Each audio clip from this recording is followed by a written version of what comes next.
Oh, you chat GPT, because I think that's the most entry level. Yeah, it took our jobs. Yeah. We're able to move quicker. We're able to get, better things done faster. I mean, there's some really great things happening there. People are worried about AGI and super intelligence and the kind of cataclysm that could happen for Terminator 3 style type of thing. Yeah. I don't know.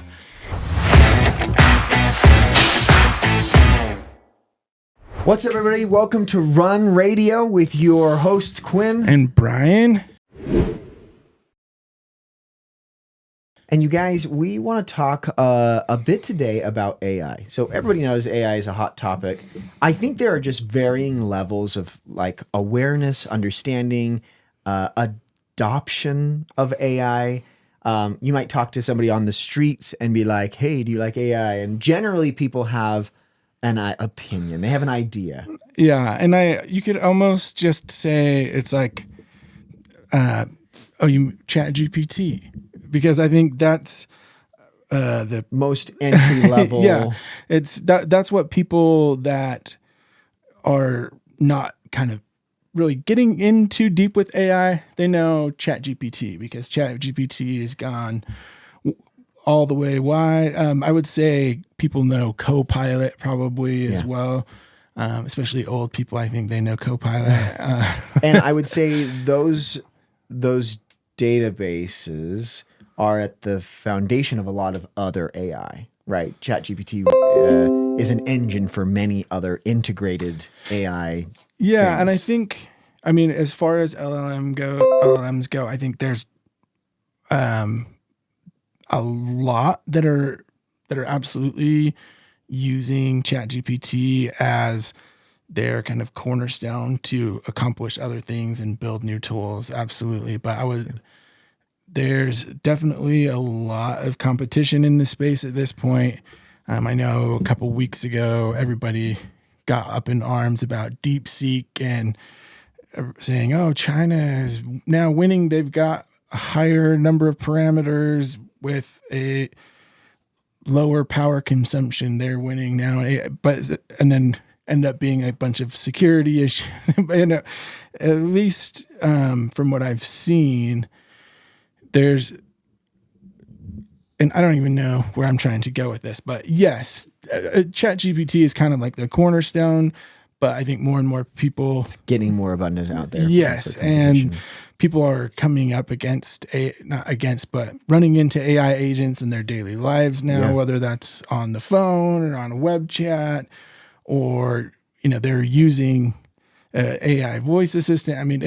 The prevalence is definitely getting out there, but yes. Yeah. Most people are probably at least, hey, chat GPT. Sure.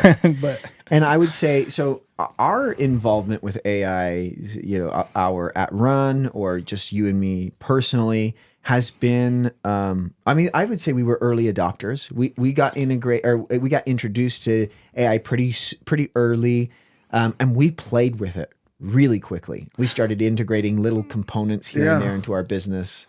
And I think and this is actually before ChatGPT, but I'm trying to remember the model that came out, but I was using a tool for content creation that at the previous agency job I was at, I remember having this total dilemma, because I was like, hey, we could roll this out across these hundreds of clients this agency has and save so much money. But I can also see that would be a lot of people's jobs. And I had this total dilemma of, okay, do I bring this forward, and is this something we start to roll out, or do I let people not be interrupted in their lives? And I did eventually go ahead and say, hey, everyone's going to find out about these tools as they gain more traction. Yeah. But I think that was pretty early adoption, at least as far as marketing companies go, to bring that content creation piece, at least for certain segments of content, to all clients. Yeah. And so, yeah, I remember I just started playing with it the second I heard of it. You know, I think I don't even know when and where that exactly happened. It was I want to say 2-ish years ago. I remember where I was, and I started. I had this idea. I said, "Oh my gosh, this is really great." I'm already kind of a creative person. I like the creative space. I just thrive there. But I feel like many creatives and non-creatives, you get those creative blocks and mental blocks, and AI really for me was just like it was that last little push to like get past some of those little blocks. And I knew I always wanted to, write a book, and I just wanted to try it. And I'm like, maybe I'll start with a children's book. And so I wrote this whole thing, and then I was like, I wonder if I could refine this. I wonder if AI could help me kind of refine this. And so not as like an initial generator at that point. It was more of like a reviewer. I just need somebody to review what I've got and maybe give me some ideas. And then all of a sudden now I can use image generation, and I could create a storyboard of a single children's character doing several different things. And because I'm not really an illustrator, and I remember coming up with a product, and I put it on Amazon Direct Kindle Publishing, and it's out there if you want to find it. It's Amy's Phonetic Alphabet, because I was learning the phonetic alphabet because I was doing I was getting my ham radio license, and I'm like, gosh, I don't know the phonetic alphabet, and I read my kids' stories all the time, and so I was like, it all kind of came together. Yeah, I love that. And I remember I have a bringing copy. it. You do, yes. so I remember bringing it to my corporate job and being like, you guys, look at this. I published a book, and I'm so proud of it. And like, I otherwise might have like got hung up on it. And I got such a negative reaction. I got such a negative reaction. People were like, you are taking people's jobs away. You are minimizing what copywriters and what designers do. And I just felt so conflicted. I just sat there and I'm thinking to myself, did I take somebody's job away? I otherwise may not have ever done it at all, right? And I wasn't trying to take anybody's job away. I just wanted to see what I could do. And I was so proud of it, right? And so I think there was, and the reason why I'm bringing this up is I think everybody has an opinion. Everybody's been exposed. And now there's these varying levels of like interest and adoption and just like pure like stay away. It took our jobs. Yeah. And I'm hearing people like, that are in the job seeking space, and they're like, I use AI to write my resume, and then it gets into an AI reviewed process. Those HR softwares have been using keywords for the longest time to get through the abundance of these inbound resumes, and now they're using AI to review basically AI written. So I mean, obviously there are negatives to AI, right? We can all agree that there's like negatives to AI. There were negatives to like technology along the way, right? But there's so much good. And I think what I would like to propose to listeners is AI isn't as simple as just ChatGPT. And it's not just as simple as writing up documents for you for a paper at school. It can do so much. And so I would encourage anybody listening that might be hesitant to AI to listen to what we're about to say. There are so many more nuanced and very specific examples that we want to give to you where AI has changed the game. And if you're not ready to, roll with the punches, you will certainly fall behind. I think if you don't agree with that, hopefully we can try to convince you. Otherwise. Yeah. Well, and I think for people that might feel like their job could be threatened, I think those are the people that need to adopt it the most. Because if you are a designer or you're a content writer, these are tools that are just going to help you be that much better, that much more effective. And by not adopting, I think that's where you might be putting yourself, behind, and maybe end up in those list of people that, AI is definitely going to take some jobs, but I think it's going to create a lot of new ones as well. And that's always been the case as new technology comes out. There's always a big evolution of, people's jobs changing for that new technology. But So that would be one thing that I would say to anyone that's feeling hesitant or thinks there's a, and I think that's probably one of the more common thoughts of people that are against it, is that A, it's going to take jobs. And then I think the others is people are worried about AGI and super intelligence and the kind of cataclysm that could happen for Terminator 3 style type of thing. Yeah. I don't know. So we have a couple of examples that we want to bring to your attention on how you could potentially use AI to change up things that you do for your business. So if you're a marketer, if you're a business owner, or somewhere in between, we want to propose a couple ideas for you that could be potentially beneficial to you, and give you specific examples where it's not, not just this generic idea of AI and whether it's good or bad, but let's like dive in a little bit here on very specific things that we can do, that you can do, that will actually utilize AI to help you, grow. So we've got a video here as well that we want to react to. I don't know what order we want to do this in. Yeah. So right now, Google I/O is just wrapping up, and a lot of the conference. And do you want to give a little bit of context? Yeah. So each year, Google puts on a conference, Google I/O, and they go through all of their latest and greatest and what's coming down the pipe from Google as far as all of their products go. And this year, obviously, a lot has been related to AI. They're rolling out agents to help with research. They're rolling out video generation, image. They're rolling out AI mode is going to be available for everyone. There's essentially coming in direct competition with ChatGPT, as well as that's evolving into search, and it's rolling out. Gemini is rolling out to all Chrome users. I mean, they're making some big sweeping changes as far as AI goes, but I thought they had some really cool tools that they rolled out as well. I know I saw something today that ads in AI overviews have started to roll out. There's been some first reports of that. And so right after Google I/O is when we see a lot of these changes start to come about. And so anyways, there were two AI videos that I thought would be interesting for everyone to see.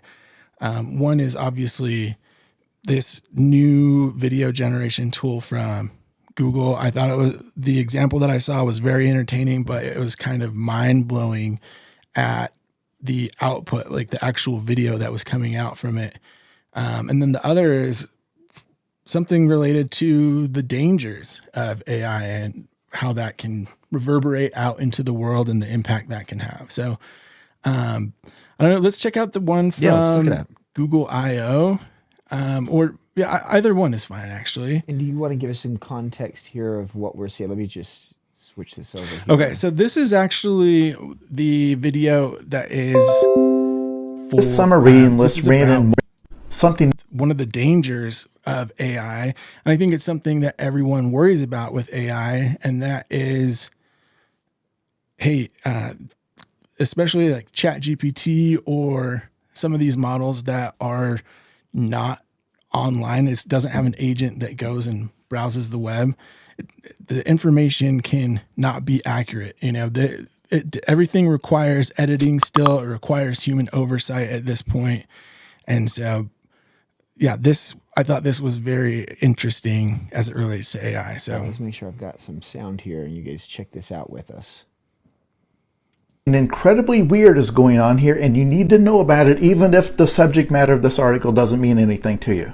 This summer reading list ran in multiple national newspapers today. It's the kind of thing that looks very normal. It's a 64-page insert that ran in newspapers like the Chicago Sun-Times and the Philadelphia Inquirer. But when people started actually reading it, they noticed something very strange about the actual text, and some of you already know where this is going. For example, it promotes a new book by author Andy Weir, the guy that wrote The Martian, called The Last Algorithm, and it has a whole plot summary here. The problem is, this book doesn't exist. 10 of the 15 books on their summer reading list for 2025 don't exist. And you already know why. It turns out the author used AI to write it, ChatGPT or something similar. So readers all across the country are hearing about a new book by Percival Everett called The Rainmakers. This book will never arrive. 404 Media actually interviewed the guy who wrote the list named Marco Buscaglia, who admits he uses AI to write his articles, but says he normally checks these things. This time, this one just slipped through. You know,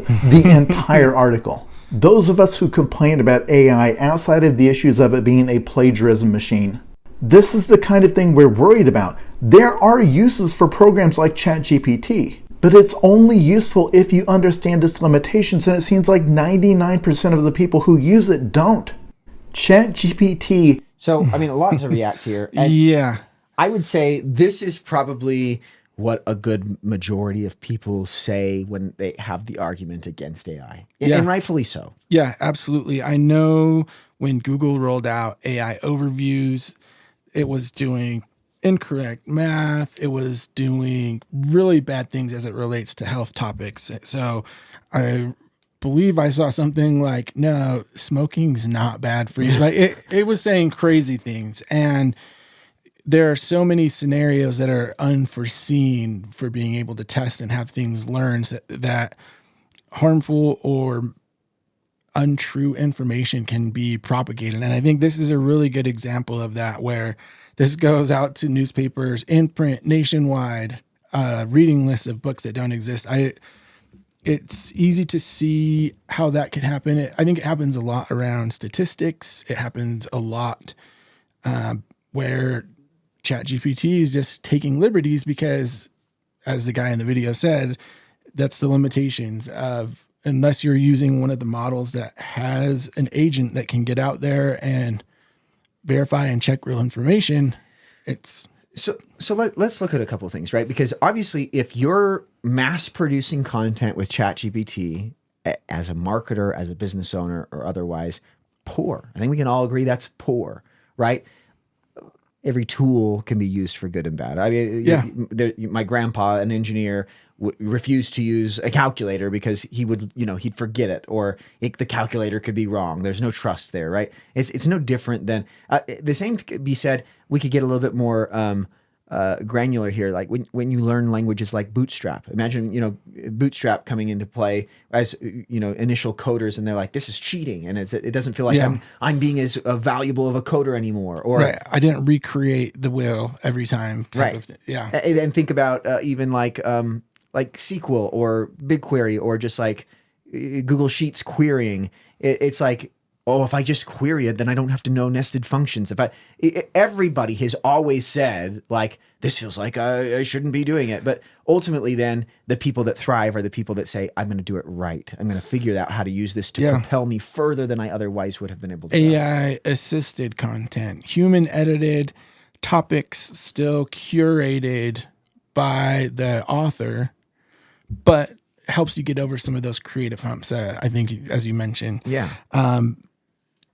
I think there are one thing that I worry about with it personally, and I think I kind of line up with your grandpa there, which is these are, creative muscles are muscles. Sure. And if we don't flex them, they atrophy. And I worry about that element of it, of not taking the time or not knowing the basics and just allowing something to do all the heavy lifting for me, and that having that atrophy. But there are elements and ways to be using AI where that's not the case. And so I think there's absolutely positive use cases, but this was an interesting.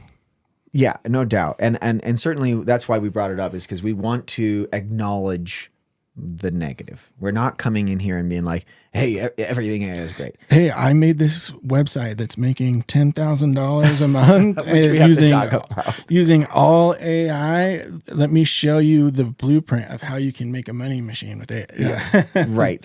So let's talk about some of this. So, okay, you guys may be less familiar with like website building or code, but that's kind of where we live a lot of our time. And so consider a reality where, a client comes to us, might come to you, and they need some like specific functionality added to the site. In the past, that might have looked like a lot of trial and error, right? It's like playing with code yourself, diving into Quora or diving into Reddit and looking at examples, testing out code, putting it on, maybe finding plugins or widgets to install. Or now when somebody comes to us and looks for something like this, the reality is we can go and quickly go in and generate versions of potential solutions, have it iterate, this doesn't work, try this, right? And basically pump out really quickly what otherwise might have taken half a day or multiple days. Now we can get some of that functionality. Is that bad, right? Inherently, I would say that makes us more efficient. It makes clients happier. We're able to move quicker. We're able to get better things done faster. I mean, there's some really great things happening there that otherwise really would have just taken me longer. Not necessarily. I think there's a whole group of people that are getting into what they're calling vibe coding. I don't know why they use the phrase vibe for it. But if anyone who's familiar with Cursor and being able to connect that with Claude and being able to write code, have it output in front of you in real time to test and rapid prototype like never before. But I know a lot of these vibe coders, they're putting out entire apps, entire websites. They are some of the kind of like building a business.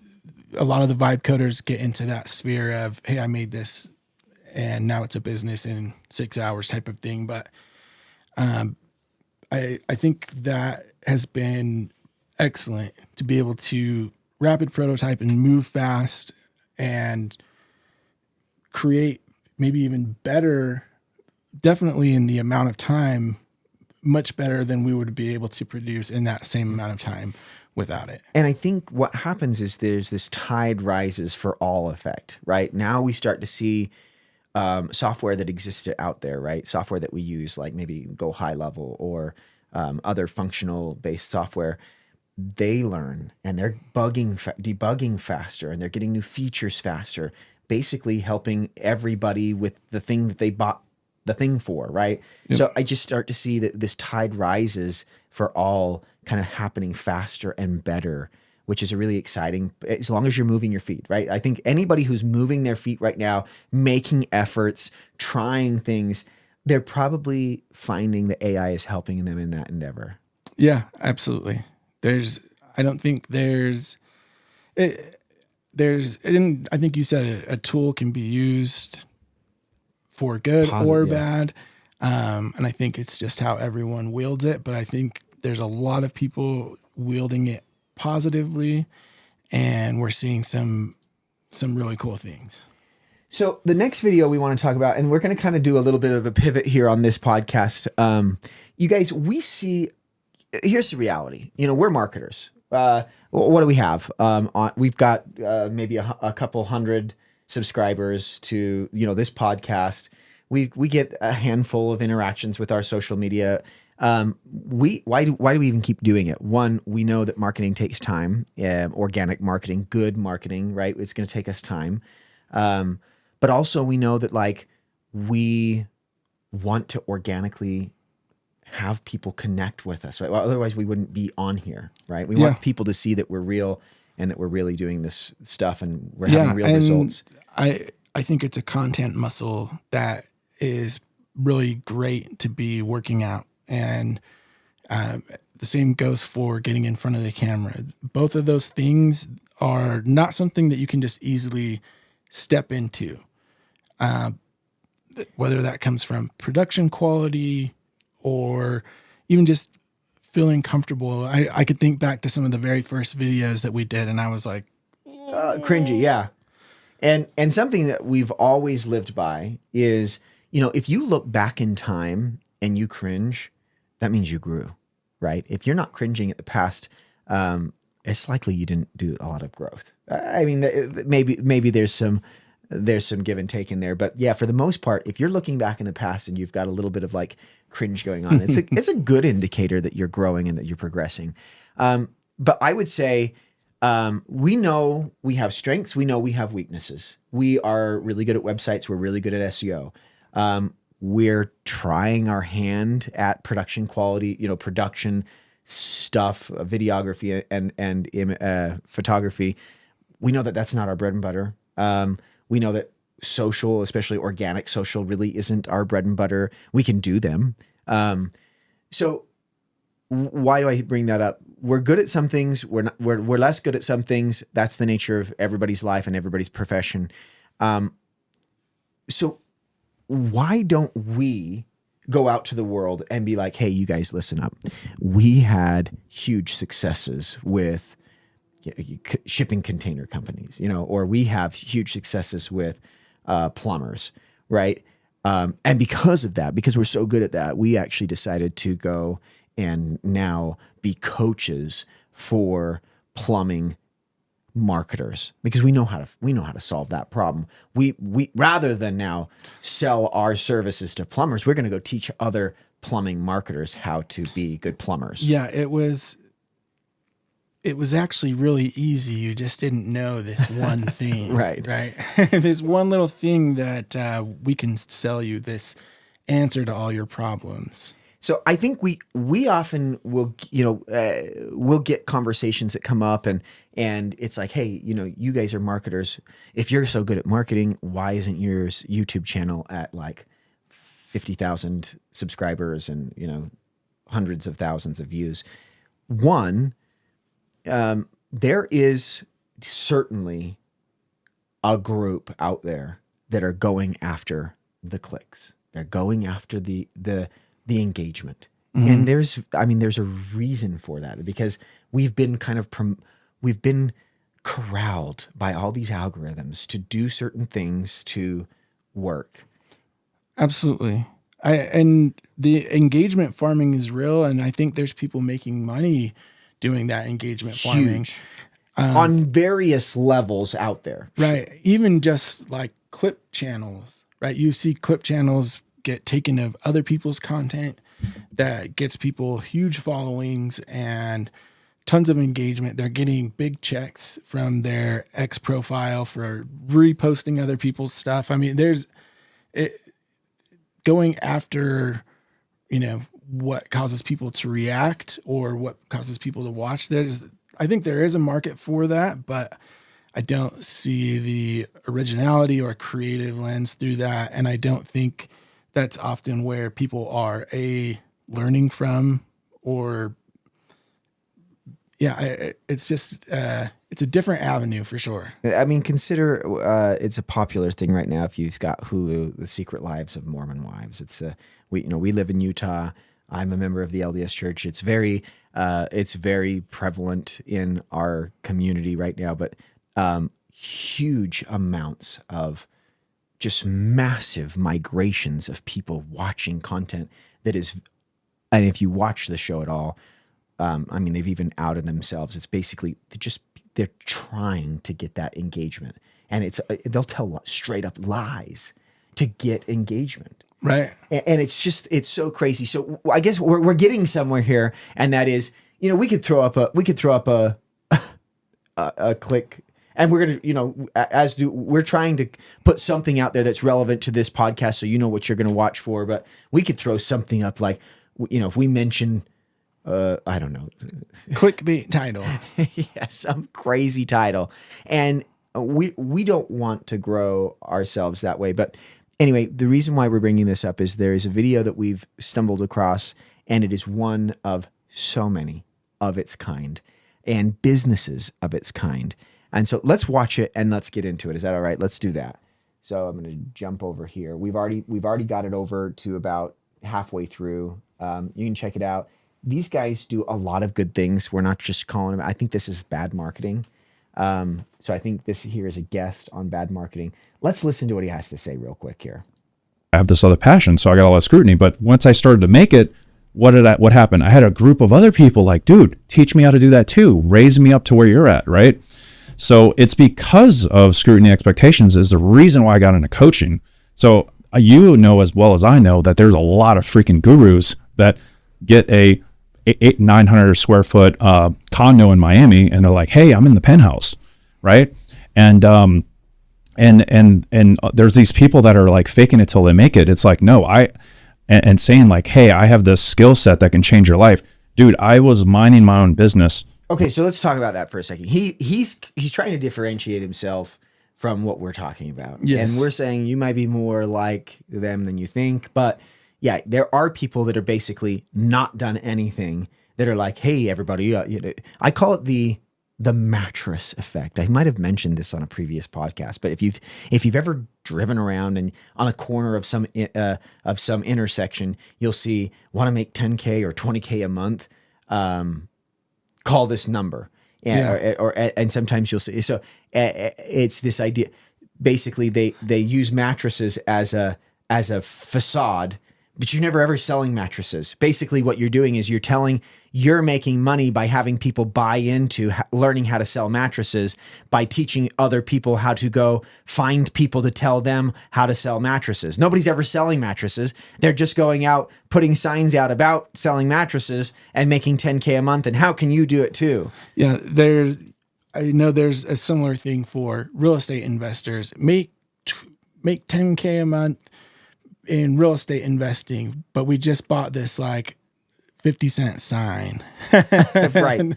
They're posted all over town, and yeah, it's a similar thing. So what? We're a marketing agency. We make good money. I would say we're still figuring that all out. But Yeah. We've now been on our own for a good amount of time. We do well by our clients. We don't have termed contracts. People stay with us because we're providing value for them. What if we just went out to the world? I mean, we could put out a video that says make 50 to 100K a month in 90 to 120 days. It would go really well for us. Why don't we do that?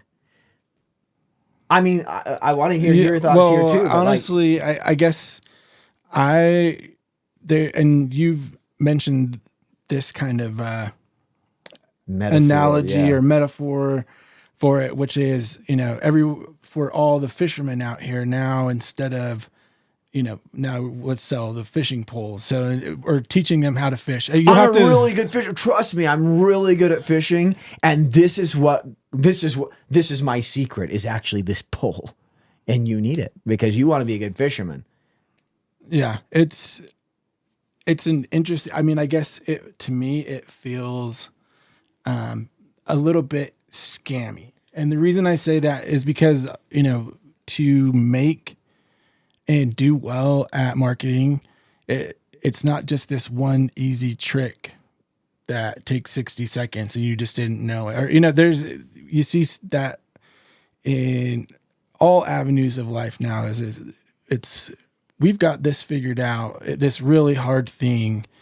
And now you can buy it, and we're going to tell you how we did that really hard thing and train you how to do it, when in actuality, it still is a really hard thing. And there's no magic key to open up the doors to the universe, in my opinion. And to bring this back to the AI conversation, it is more prevalent now than it has ever been before. Yes. And so, if you guys are looking to grow your businesses, if you're trying to build your own business, maybe you want to fire your boss and make 10K a month. I think those are really common buzz, phrases for people. You can do it. And certainly there are people out there, we're doing that, right? We could very well teach people how to do that. Maybe we ought to. But the reality, I think the reason why we're bringing this up is because you've got to sometimes we just need good fishermen. Yeah. Well, and here's the other thing. I feel like a lot of them are trying to capitalize on people's want for more time or freedom in their life. They're trying to capitalize on people's dreams rather than worrying about, hey, am I going to actually help these people have better success? They know everyone has that desire to be able to support their family better or go on that vacation. They're capitalizing on people's dreams. And I think that's a little bit, it's a borderline. And this isn't the only industry that does it. Obviously there are many industries that do it. I worked at USANA Health Sciences for a couple years internally, not as like an associate. But I think a lot of direct sales sees this. I think a lot of direct sales. And this was hard for me being on the corporate side where all this abundance of money was coming in to kind of just flourishing the home base of this company. And you see people just bankrupting. You see, because there's these dreams of like, look at this person won a car and they're going to these conventions. And there are a handful of success stories because they've built that infrastructure of network below them. And everybody thinks that they can be that too. And networks have to have somebody on the bottom. And the reality is 90+% of the people are there. And so, gosh, it's just so hard for us to see that. And then that being the face of marketing so often for so many people. And they're like, why isn't my marketing working? Because you've got a lot of people who are trying to be fishermen, who went and bought a fishing pole from a master fisherman who turned out to not really be a fisherman at all and just was selling fishing poles. If you're following the metaphor here, and right? you, in this video that we're reacting to, he says he started going down this path because he got a fancy car. And then people were like, oh, what do you do? I want to do what you're doing too. Teach me. And it's like, because people want that fancy car. Right. And so I think it falls into that trap. So the reason why we bring it up in today's episode is like, we are so excited to continue to grow Run. We're so excited to continue to grow partners. Even this week, we've seen just so many fun, exciting wins from, it's the precipice of summer. We're seeing a lot of seasonality coming into play, volumes coming up. We play by the rules, and we're seeing a lot of our sites get more and more keywords and indexed, and that's exciting for us, you guys. And rather than maybe put in front of you some clickbaity title, or just trying to piggyback off of these viral ideas, we'd hope that this is also super valuable to you, and that we're talking about real stuff that are, can help you grow your business, that stuff that we're doing right now that's growing our business. That's kind of the idea here. Yeah. And I think one thing that we always tell people going into it is, this is not magic.